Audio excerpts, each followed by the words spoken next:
నమస్కారం. దూరదర్శన్ వార్తలకు స్వాగతం. నేను సరిత. ముందుగా ఈనాటి వార్తలని ముఖ్యాంశాలు.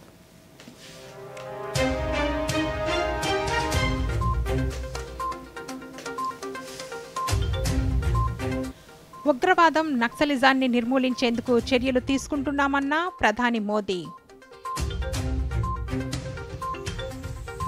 రాష్ట్రంలో ఆగస్టు 15 నుండి మహిళలకు బస్సుల్లో 0 ఫేర్ టికెట్. రాష్ట్ర వ్యాప్తంగా ప్రజా పరిష్కార వేదికలో అర్జీలు స్వీకరించిన అధికారులు. ఉపరితల ఆవర్తనంతో రాష్ట్రంలోని పలు జిల్లాల్లో భారీ వర్షాలు. ప్రధాని మన్ కీ బాత్ ఈ నెల 27వ తేదీ ఆదివారం ఉదయం 11 గంటలకు ప్రసారం.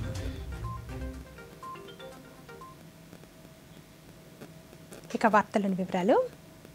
పార్లమెంటు వర్షాకాల సమావేశాలు ఫలప్రదంగా జరగాలని ఆశిస్తున్నట్లు ప్రధానమంత్రి నరేంద్ర మోదీ తెలిపారు.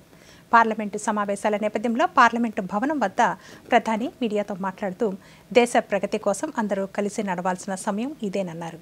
ఉగ్రవాదం, నక్సలిజాన్ని నిర్మూలించేందుకు చర్యలు తీసుకుంటున్నామని తెలిపారు. ఆపరేషన్ సింధూర్ భారత రక్షణ దళాల సత్తాను చాటి చెప్పిందన్నారు. మేడ్ ఇన్ ఇండియా గొప్పతనం ఏమిటో ప్రపంచం చూసిందని తెలిపారు. మావోయిస్టు ప్రభావిత జిల్లాల్లో అభివృద్ధి పనులు వేగంగా జరుగుతున్నాయని తెలిపారు.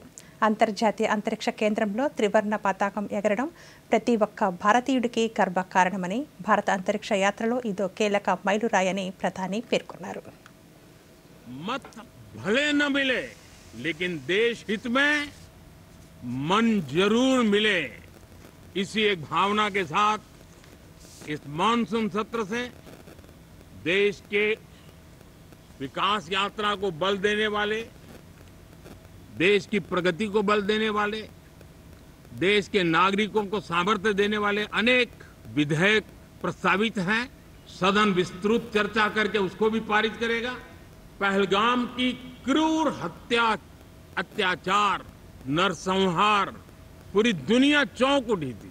आतंकवादी और आतंकवादी के आके दुनिया का ध्यान उनकी तरफ केंद्रित हुआ था और उस समय दल हित छोड़ करके देश हित में हमारे ज्यादातर दलों के प्रतिनिधि, ज्यादातर राज्यों के प्रतिनिधि विश्व भ्रमण किया, दुनिया के अनेक देशों में गए और एक स्वर से दुनिया के सामने आतंकवादियों का आका पाकिस्तान को बेनकाब करने का एक बहुत सफल अभियान चलाया. मैं आज राष्ट्र हित में किए गए इस महत्वपूर्ण कार्य के लिए उन सभी सांसदों की सराहना करना चाहता हूं, सभी दलों की सराहना करना चाहता हूं. అహ్మదాబాద్లో జరిగిన ఎయిర్ ఇండియా విమానం AI-171 ప్రమాదంపై దర్యాప్తు అంతర్జాతీయ ప్రోటోకాల్కు అనుగుణంగా జరుగుతోందని కేంద్ర పౌర విమానయాన శాఖ మంత్రి కింజరాపు రామ్మోహన్ నాయుడు తెలిపారు. రాజ్యసభలో ఈరోజు సభ్యులు అడిగిన ప్రశ్నలకు మంత్రి సమాధానమిస్తూ ఈ దర్యాప్తును aircraft accident investigation board నిర్వహిస్తోందన్నారు. ప్రమాదం ఎలా, ఎందుకు జరిగిందనే దానిపై సమగ్ర దర్యాప్తు కొనసాగుతోందని, తుది నివేదికలో పూర్తి వివరాలు వెల్లడవుతాయని మంత్రి తెలిపారు. That it was able to determine was mentioned in the preliminary report, and to come out with the suggestions or to come out with the exact cause of what happened and to come out with the further future action on it can be the Boeing 787 or the series or the fuel switches and many things which have come under question, or the avionics which you have also mentioned in your question.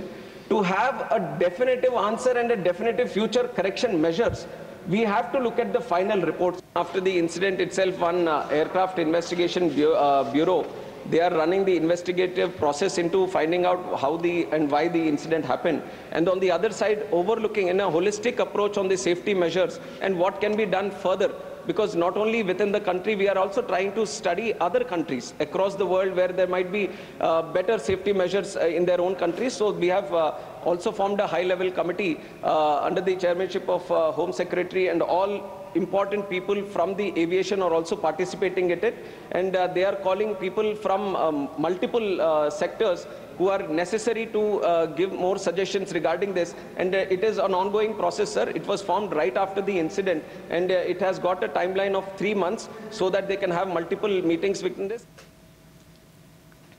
August 15వ తేదీ నుండి మహిళలకు బస్సుల్లో zero fair ticket ఇవ్వాలని సంబంధిత అధికారులను ముఖ్యమంత్రి నారా చంద్రబాబు నాయుడు ఆదేశించారు. మహిళలకు ఉచిత బస్సు ప్రయాణం పథకంపై ముఖ్యమంత్రి సమీక్షా సమావేశం నిర్వహించారు. ఉచిత ప్రయాణంతో లబ్ధి 100% రాయితీ వివరాలను మహిళలకు ఇచ్చే జీరో ఫేర్ టికెట్లో పొందుపరచాలన్నారు. రాష్ట్రంలో ఇకపై ఏసీ ఎలక్ట్రానిక్ బస్సులే కొనుగోలు చేయాలని, ఆర్టీసీ బస్సులను ఎలక్ట్రానిక్గా మారిస్తే నిర్వహణ వ్యయం తగ్గుతుందని ముఖ్యమంత్రి పేర్కొన్నారు.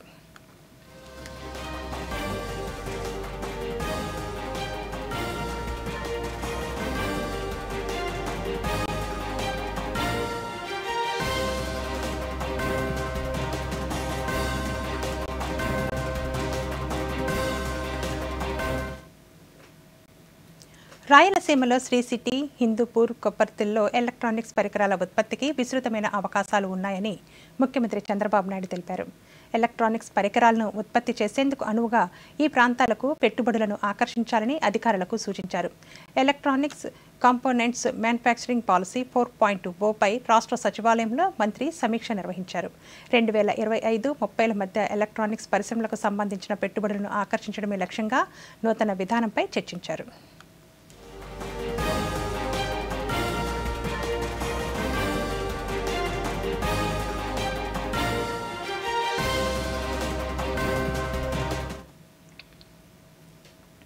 రాష్ట్ర పురపాలక శాఖ మంత్రి పి నారాయణ ఈరోజు రాజధాని అమరావతిలో పర్యటించారు. పర్యటనలో భాగంగా నిర్మాణంలో ఉన్న ప్రభుత్వ భవనాల పనులను పరిశీలించారు. రాయపూడిలోని MLA, MLC, all India service అధికారుల క్వార్టర్ల పనుల పురోగతిని, నిర్మాణ సంస్థలను అడిగి తెలుసుకున్నారు. అనంతరం మంత్రి మీడియాతో మాట్లాడుతూ 360 కిలోమీటర్ల ట్రంక్ రోడ్లకు టెండర్లు పిలిచామన్నారు.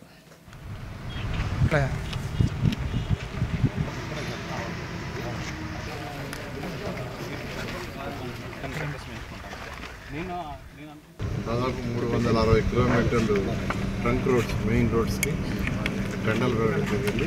మెయిన్ రోడ్స్ అంటే ఒక రోడ్లే కాదు, అక్కడ సివరేజ్ వాటర్ కానీ, డ్రింకింగ్ వాటర్ కానీ, ఎలక్ట్రికల్ లైన్స్ కానీ, వాకింగ్ పాత్స్ కానీ, సైక్లింగ్ పాత్స్ అన్నీ ఇంటిగ్రేటెడ్గా యాక్చువల్గా వేగవంతంగా వర్క్ జరుగుతుంది. అదేవిధంగా లేఅవుట్స్ సంబంధించి దాదాపు 1500 కిలోమీటర్స్ లేఅవుట్స్ టెండర్స్ కూడా ఆల్మోస్ట్ అన్నీ అయిపోయినాయి. ఆ వర్క్ కూడా టేకాఫ్ అయింది. అదేవిధంగా ఏదైతే అధికారుల కోసంగా 4000 హౌసెస్ 2014-19లోనే టెండర్లు ఇచ్చి ఆ వర్క్స్ టేకప్ జరిగింది. అయితే గత ప్రభుత్వం ఆపేసింది. అయితే వాటిని మళ్ళీ ఈ ప్రభుత్వం రాగానే ఉన్న లీగల్ హర్డిల్స్ ఎటువంటి ఇబ్బంది లేకుండా ఓవర్కమ్ చేసి ఆ వర్క్స్ కూడా టెండర్ పెట్టడం జరిగింది. వేసవి కాలంలో విద్యుత్ వినియోగం ఎక్కువగా ఉండటం వల్ల చాలామంది ప్రజలు తల్లికి వందనం వంటి ప్రభుత్వ పథకాలు కోల్పోతున్నారని, ఈ నేపథ్యంలో సౌర విద్యుత్ వినియోగించుకోవాలని రాష్ట్ర కార్మిక శాఖ మంత్రి వాసంశెట్టి సుభాష్ ప్రజలను కోరారు. కాకినాడ జిల్లా కాజులూరు మండలం గొల్లపాలెంలో ప్రధానమంత్రి సూర్యఘర్ పథకం ద్వారా ఏర్పాటు చేసిన సోలార్ వ్యవస్థను మంత్రి ప్రారంభించారు. ఈ సందర్భంగా ఆయన మీడియాతో మాట్లాడుతూ, ఈ పథకం ద్వారా సౌర విద్యుత్తును ఏర్పాటు చేయడం ద్వారా ప్రభుత్వ సబ్సిడీని పొందడంతో పాటు విద్యుత్తును ఆదా చేసి ప్రభుత్వ పథకాలకు అర్హతను సాధించవచ్చన్నారు.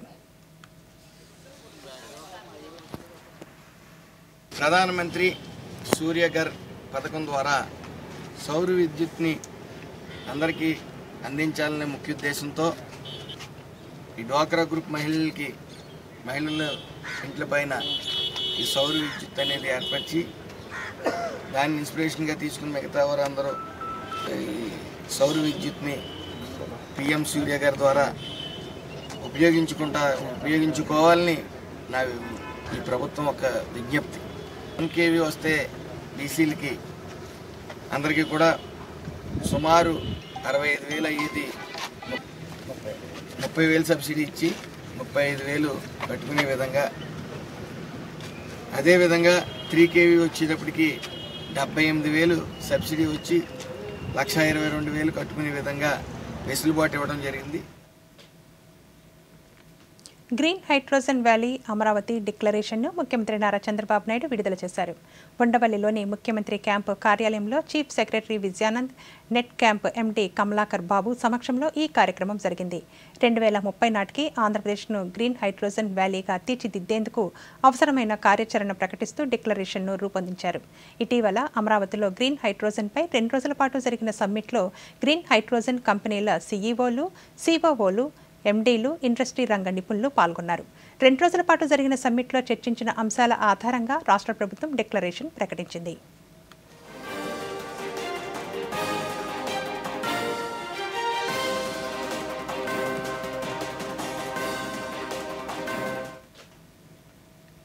కూటమి ప్రభుత్వం రాష్ట్రంలో సుపరిపాలన అందిస్తోందని రాష్ట్ర మహిళా శిశు సంక్షేమ శాఖ మంత్రి గుమ్మడి సంధ్యారాణి పేర్కొన్నారు.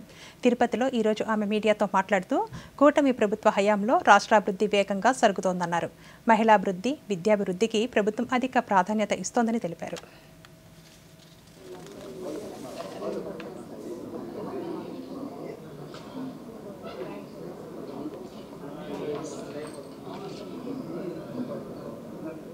సుపరిపాలనలో తొలి అడుగు ప్రోగ్రాంలో చాలా చక్కటి స్పందన వస్తుంది. ఏదైనా ఒక దగ్గరికి వెళ్తే, ఒక గ్రామానికి వెళ్తే, ఒక వీధిలో నేను మాట్లాడితే వెంటనే వాళ్ళు మాకు ఎంత సంతోషంగా మాకు తల్లికి వందనం పడింది, అలాగే మా పిల్లలందరూ చక్కగా స్కూల్కి వెళ్తున్నారు, మంచి యూనిఫామ్ ఇచ్చారు, బ్యాగ్ ఇచ్చారు, బట్టలు ఇచ్చారు అని వాళ్ళ కళ్ళల్లో ఆనందం తెలుస్తుంది. 4,000 రూపాయల పెన్షను, 6,000 రూపాయల పెన్షను, 10,000, 15,000 పెన్షన్లు తీసుకున్న వాళ్ళలో మాకు ఈరోజు పెన్షన్ వల్ల మా కుటుంబంలో విలువ, గౌరవం పెరిగిందనే ఒక స్పందన వాళ్ళ దగ్గర నుంచి వస్తుంది. మహిళల్లో ముఖ్యంగా అయితే ఈ డబ్బులు వచ్చిన తర్వాత, తల్లికి వందన డబ్బులు వచ్చిన తర్వాత పిల్లలకి ఖచ్చితంగా చదివించుకోగలం, చక్కగా చదివించుకోగలం అనే కాన్ఫిడెన్స్ వచ్చింది. అలాగే 3 గ్యాస్ సిలిండర్లు ఇవ్వడం వల్ల కూడా చాలామంది గ్యాస్ మాకు ఫ్రీగా వస్తుంది అని ఎంతో ధైర్యంతో ఉన్నారు. వినియోగదారుల అవసరాలకు అనుగుణంగా సకాలంలో విద్యుత్తును అందించేందుకు ప్రభుత్వం అన్ని చర్యలు తీసుకుంటోందని రాష్ట్ర విద్యుత్ శాఖ మంత్రి గొట్టిపాటి రవికుమార్ అన్నారు. ఒంగోలులో ఈరోజు మంగమ్మ కళాశాల ప్రాంతంలో 4,80 లక్షల రూపాయలతో నిర్మించిన కేవీ సబ్స్టేషన్ను ప్రారంభించారు. ముంగునూరు కూడలి వద్ద 3,50 లక్షల రూపాయలతో నూతనంగా నిర్మించతలపెట్టిన మరో కేవీ సబ్స్టేషన్ నిర్మాణానికి శంకుస్థాపన చేశారు. ఈ సందర్భంగా మంత్రి మాట్లాడుతూ రైతులకు, వినియోగదారులకు అంతరాయాలు లేని నాణ్యమైన విద్యుత్ అందించేందుకు నూతన సబ్స్టేషన్లు నిర్మిస్తున్నట్లు తెలిపారు.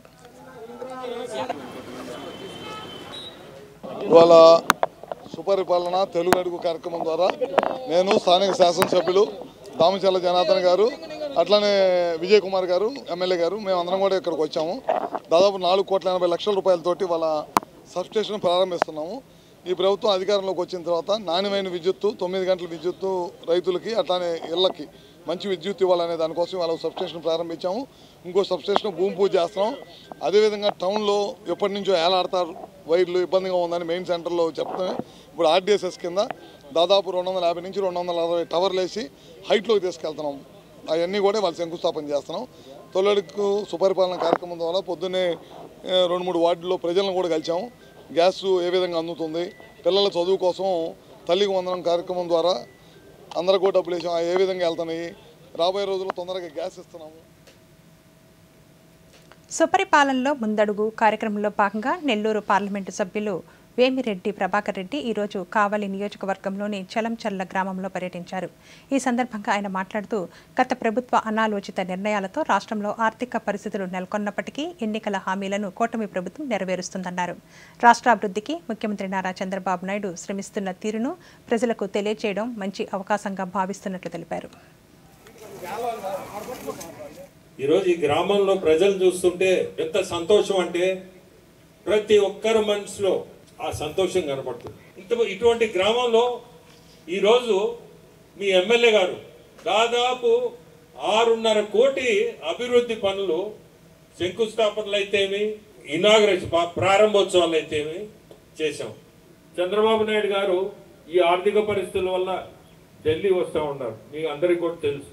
దాదాపు ఈ సంవత్సరంలో ఒక 20 సార్లు వచ్చారు. మామూలుగా లీడర్లు ఏం చేస్తారంటే వాళ్ళ ఆఫీసర్లు పంపిస్తారు. ఇక్కడ అది కాదు, ఆఫీసర్ల మీదనే పంపించి వాళ్ళ ద్వారా చేయాలంటే అవి జరగవు అని సొంతంగా వచ్చి మీరు అక్కడ నేను ఆయనతోటే ఉంటా కాబట్టి ఢిల్లీలో చూస్తుంటా, ఎవరు కూడా ఆ వయసులో అంత కష్టపడలేదు. ఇప్పుడు ఒక చిన్న విరామం.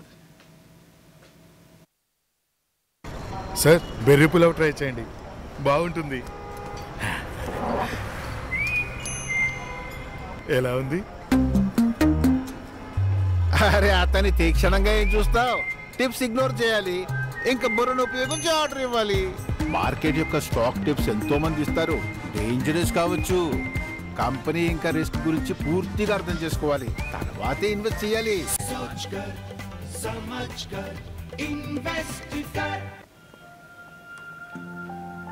ఇది చూపించండి. పోయింది నీ ప్రైజ్ మనీ.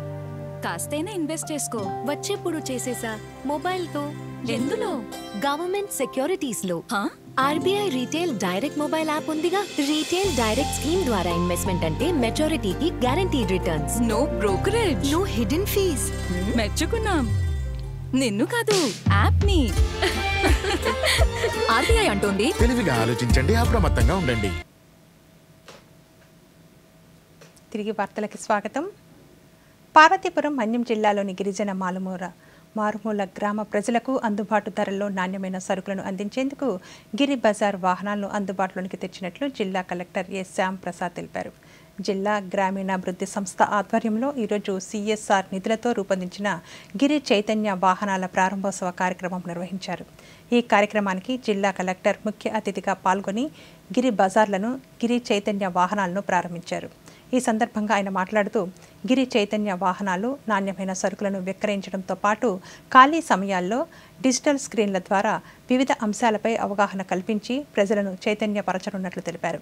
ఈ వాహనాలను పార్వతీపురం జిల్లా మహిళా సమాఖ్య నిర్వహిస్తుందని తెలిపారు.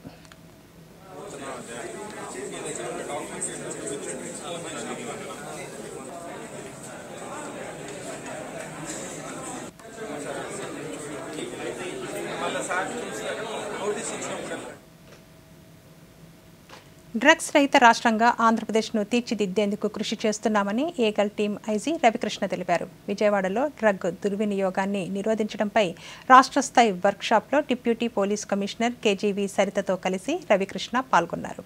ఈ సందర్భంగా ఐజీ మీడియాతో మాట్లాడుతూ మత్తు పదార్థాలను నిర్మూలించడమే లక్ష్యంగా ఆపరేషన్ గరుడ 2.0ను రాష్ట్ర వ్యాప్తంగా నిర్వహిస్తున్నట్లు తెలిపారు. వైద్యుల ప్రిస్క్రిప్షన్ లేకుండా మందుల దుకాణాలలో ట్రామాడాల్ ఇంజెక్షన్లకు, మత్తులు కలిగించే సిరప్లు విక్రయించే వారిపై కఠిన చర్యలు తీసుకుంటామని హెచ్చరించారు. Has been organized today. The main purpose is to reduce the opioid misuse in the state of Andhra Pradesh, especially all the associations across the state, especially these medical associations, medical agencies, and wholesale associations also participating in this. So we are requesting, appealing all the associations to follow the strictly Drugs and Cosmetics Act 1940 and license guidelines. Especially they have to make the registers compulsory in medical shops. Whenever they sell NRX drugs, new prescription drugs, they have to obtain proper prescriptions from the doctor, then only they have to sell. Otherwise it will lead to opioid abuse and it will become addictions, it will cause addiction to among the youth. పర్యావరణ పరిరక్షణకు చిన్ననాటి నుండే తన వంతు కృషి చేస్తూ అందరికీ ఆదర్శంగా నిలుస్తున్నాడు భద్రాద్రి కొత్తగూడెం జిల్లా చుంచుపల్లి మండల పరిధిలోని హౌసింగ్ బోర్డు కాలనీకి చెందిన 3 విశ్వామిత్ర చౌహాన్. ఆ విశేషాలేంటో ఈ స్టోరీలో చూద్దాం. పర్యావరణ పరిరక్షణే లక్ష్యంగా ప్రధానమంత్రి నరేంద్ర మోదీ ఇచ్చిన ఏక్ పేడ్ మాకే నామ్తో ప్రతి ఒక్కరూ మొక్కలు నాటేందుకు ముందుకు వస్తున్నారు. ప్రధాని మోదీ స్ఫూర్తితో పద్మశ్రీ వనజీవి రామయ్య వారసత్వాన్ని పుణికిపుచ్చుకొని భవిష్యత్ తరాలకు స్వచ్ఛమైన ప్రకృతిని అందించాలని తాపత్రయపడుతున్నాడు ఈ చిన్నారి. తెలంగాణ రాష్ట్రంలోని భద్రాద్రి కొత్తగూడెం జిల్లాకు చెందిన ఈ బాలుడు రోజుకో మొక్కను నాటుతూ పర్యావరణాన్ని పరిరక్షించాలనే దృఢ సంకల్పంతో ముందుకు సాగుతూ అనేక అవార్డులు, రివార్డులు పొందాడు. తన 3 ఏళ్ల చిరుప్రాయం నుండి వాక్ ఫర్ ట్రీస్ మొక్కల కోసం నడక కార్యక్రమాన్ని తీసుకొని రోజుకొక మొక్కను నాటుతూ ప్రతి ఒక్కరికి ఆదర్శంగా నిలుస్తున్నాడు. 2022 జూన్ 2వ తేదీ నుండి ప్రతిరోజు మొక్కలు నాటే కార్యక్రమాన్ని ప్రారంభించి నేటికి 1144 మొక్కలు నాటాడు.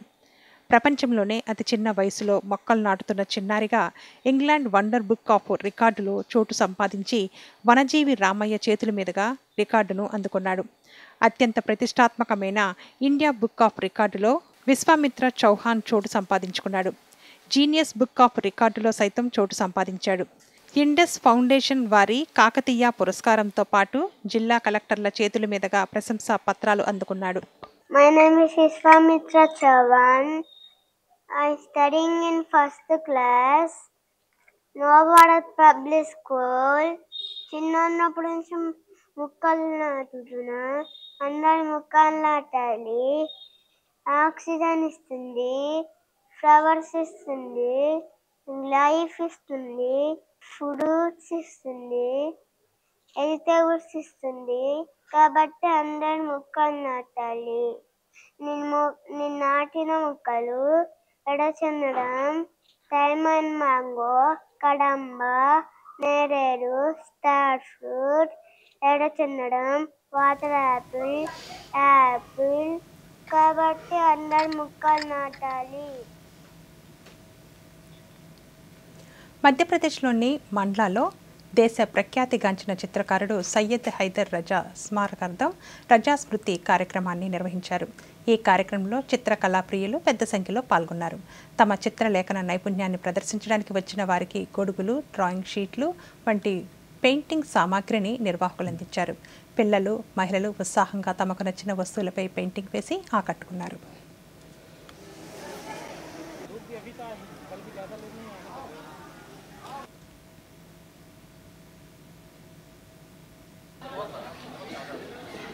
यहाँ पे एक्सपीरियंस तो हमारा बहुत ही अच्छा रहा. यहाँ पे हम लोगों की कुछ स्टूडेंट्स भी है जो बहुत अच्छा वर्क कर रहे हैं. कोई कैनवास लेके बैठा है तो कोई छतरी बना रहा है और कोई उस पर कैलीग्राफी लिख रहा है. मीन्स हर एक एक्सपीरियंस हमारा बहुत अच्छा रहा है यहाँ पे. और हम लोग यहाँ पे मीन्स क्ले आर्ट भी बनाना सीख रहे हैं. वहाँ पे वो एक अंकल वहाँ पे बैठे रहते हैं, वो बताते हैं कि मीन्स कैसे रेंडरिंग देनी है, कैसे वो पॉट्स बनाने हैं और कैसे उन लोग बाद में उसकी प्रोसेस करते हैं. జమ్మూ కాశ్మీర్లోని దోడాలో Bal Padri forest tourism festival ఘనంగా నిర్వహించారు. ఈ ఉత్సవం ద్వారా పర్యాటక రంగానికి అభివృద్ధి చేయాలనే ఉద్దేశంతో educational, environmental, social, sports, cultural society సంస్థలతో పాటు వివిధ ప్రభుత్వ శాఖలు సంయుక్తంగా ఈ ఉత్సవాన్ని నిర్వహించాయి. ఈ ఫ్లవర్ వ్యాలీ ఉత్సవంలో రికార్డు స్థాయిలో 30,000 మందికి పైగా ప్రజలు పాల్గొని విజయవంతం చేశారు. ఈ కార్యక్రమంలో పర్యావరణ అవగాహన, సుస్థిర పర్యాటకం, సమాజ భాగస్వామ్యాన్ని ప్రోత్సహించారు. ఇందులో భాగంగా సాంప్రదాయ సంగీతం, జానపద నృత్యాలు వంటి అనేక సాంస్కృతిక కార్యక్రమాలను నిర్వహించారు. విద్యార్థులు ప్రదర్శించిన వివిధ కార్యక్రమాలు ప్రేక్షకులను ఎంతగానో ఆకట్టుకున్నాయి.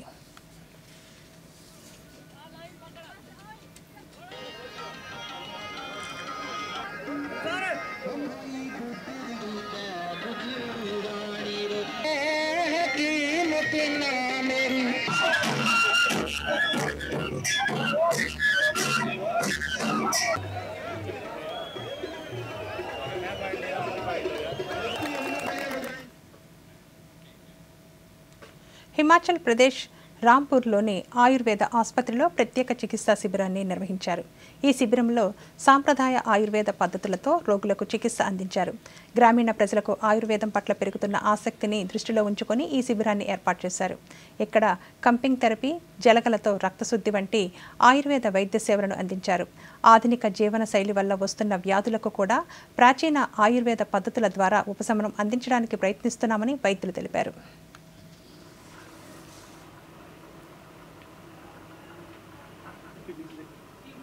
इसको वोमिट करवाएंगे हम. ये देखो इस वाली को ये वोमिट कैसे करेगी. जो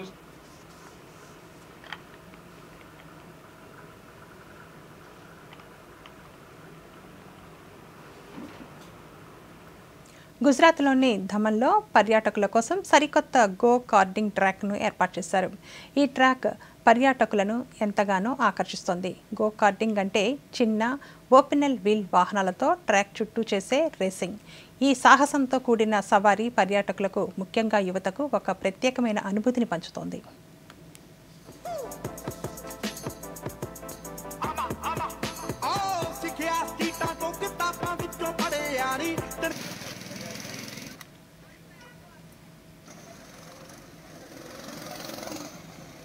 it was amazing and turn લઈ ત્યારે થોડુંક હાર્ડ લાગે છે પણ સ્ટેરિંગ બી હાર્ડ હોય છે પણ બહુ જ મજા આવે છે ચલાવવાની તો બધા ટ્રાય કરે એના માટે બહુ બેસ્ટ છે કે ફર્સ્ટ ટાઈમ લોકોએ ટ્રાય કરવું જ જોઈએ સેફટી તો હોય છે એમણે બધું ઇન્ફોર્મેશન આપી કે સેફટી હોય ત્યારે આ વસ્તુ નહીં કરવી જોઈએ જેમ કે કોઈને ઠોકવું નહીં જોઈએ બીજી વસ્તુ કે કશે લાગવું નહીં જોઈએ તો ડિસ્ક્વોલિફાઈડ થઈ જાય છે చండీగఢ్లో శ్రావణ మాసంలో ప్రత్యేకంగా తయారు చేసే కైతల్ ఫిర్నీ మిఠాయికి డిమాండ్ భారీగా పెరుగుతోంది ముఖ్యంగా హర్యానా సాంప్రదాయంలో అత్యంత ముఖ్యమైన హరియాలి తీజ్ పండుగ సందర్భంగా ఈ మిఠాయిని ఎక్కువగా కొనుగోలు చేస్తున్నారు తీజ్ పండుగ నాడు సోదరీమణులు కుమార్తెలకు కోద్లి అనే బహుమతి పంపడం ఆనవాయితీ ఈ కోద్లిలో పిర్నీ మిఠాయిని తప్పకుండా పంపిస్తారు అందుకే ఈ పండుగ సమయంలో పిర్నీకి ప్రాధాన్యత మరింత పెరుగుతోంది ప్రస్తుతం కైతల్ నగరంలోని మార్కెట్లు పిర్నీ గీవర్ మిఠాయిల రంగురంగుల బ్యానర్లతో కలకల్లాడుతున్నాయి ఈ నేపథ్యంలో తమకు ఇష్టమైన మిఠాయిలను కొనుగోలు చేయడానికి వినియోగదారులు దుకాణాల వద్ద బారులు ఛత్తీస్గఢ్ సంస్కృతిని ప్రతిబింబిస్తూ హరేలీ పండుగను బిల్లాయిలో ఘనంగా నిర్వహించారు ఈ పండుగ రైతులు జరుపుకునే వ్యవసాయ పండుగ తమ వ్యవసాయ పనిముట్లను అలాగే ఆవులను పూజించే ప్రకృతి కేంద్రీకృత పండుగ ప్రజలు పండుగను పురస్కరించుకొని జబర్ హరేలీ ర్యాలీ నిర్వహించారు ఈ ర్యాలీలో పలు శకటాలు ప్రదర్శించగా వాటిలో ముఖ్యంగా ఛత్తీస్గఢ్ భాషను ప్రోత్సహించడానికి ఏర్పాటు చేసిన ఒక కదిలే శకటం ప్రజలను ఎంతగానో ఆకట్టుకుంది సాంప్రదాయబద్ధంగా అలంకరించిన ఎడ్ల బండ్లు ఛత్తీస్గఢ్ సంస్కృతిని కళ్ళకు కట్టాయి దాదాపు అన్ని కళారూపాలను ప్రదర్శిస్తూ వందలాది మంది కళాకారులు తమ ప్రదర్శనలతో ర్యాలీకి ప్రత్యేక శోభను తీసుకొచ్చారు ప్రజలు తమ కుటుంబాలతో సహా సాంప్రదాయ వస్త్రధారణలో ఈ ర్యాలీలో ఉత్సాహంగా పాల్గొన్నారు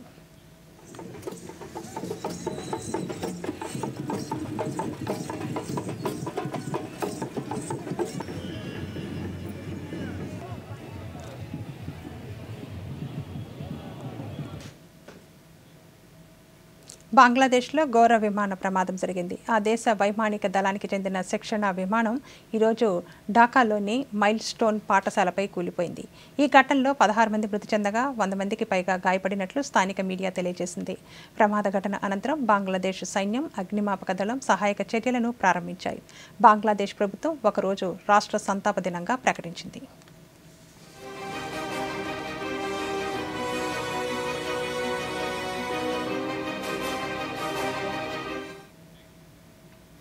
పాఠశాలల్లోనే విద్యార్థులకు బయోమెట్రిక్ అప్డేట్ చేసే ప్రక్రియను చేపట్టాలని భారత విశిష్ట గుర్తింపు ప్రాధికార సంస్థ UIDAI తెలిపింది 2 నెలల తర్వాత విడతల వారీగా బయోమెట్రిక్ అప్డేట్ ప్రక్రియను చేపట్టనున్నట్లు తెలిపింది చిన్నారులకు 5 ఏళ్లు వచ్చిన తర్వాత ఆధార్లో బయోమెట్రిక్స్ను అప్డేట్ చేయడం తప్పనిసరి అని ఇప్పటివరకు 7 కోట్ల మందికి పైగా చిన్నారుల బయోమెట్రిక్స్ అప్డేట్ చేయలేదని UIDAI CEO భువనేష్ కుమార్ తెలిపారు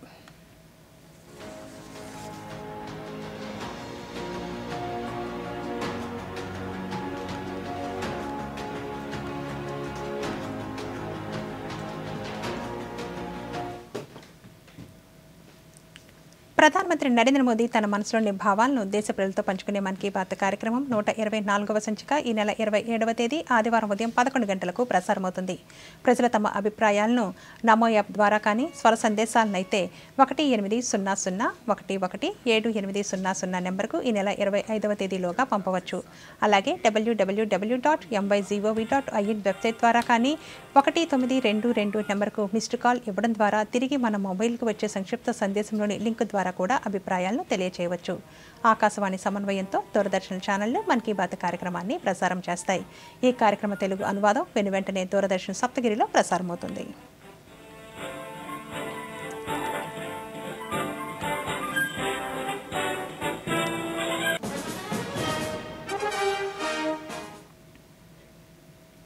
పశ్చిమ మధ్య దానిని ఆనుకొని ఉన్న వాయువ్య బంగాళాఖాతం దక్షిణ ఒడిశా ఉత్తర కోస్తాంధ్ర తీరాల్లో ఉపరితల ఆవర్తనం కొనసాగుతుంది మరోవైపు ఉత్తర బంగాళాఖాతంలో ఈ నెల 24వ తేదీన అల్పపీడనం ఏర్పడే అవకాశం ఉంది వీటి ప్రభావంతో ఉత్తర కోస్తా దక్షిణ కోస్తా జిల్లాల్లో భారీ నుండి అతి భారీ వర్షాలు కురిసే అవకాశం ఉన్నట్లు అమరావతిలోని భారత వాతావరణ కేంద్రం అధికారులు తెలిపారు ఇదే సమయంలో గంటకు 40 నుండి 50 కిలోమీటర్ల వేగంతో ఈదురుగాలు వీచే అవకాశం ఉందని అధికారులు తెలిపారు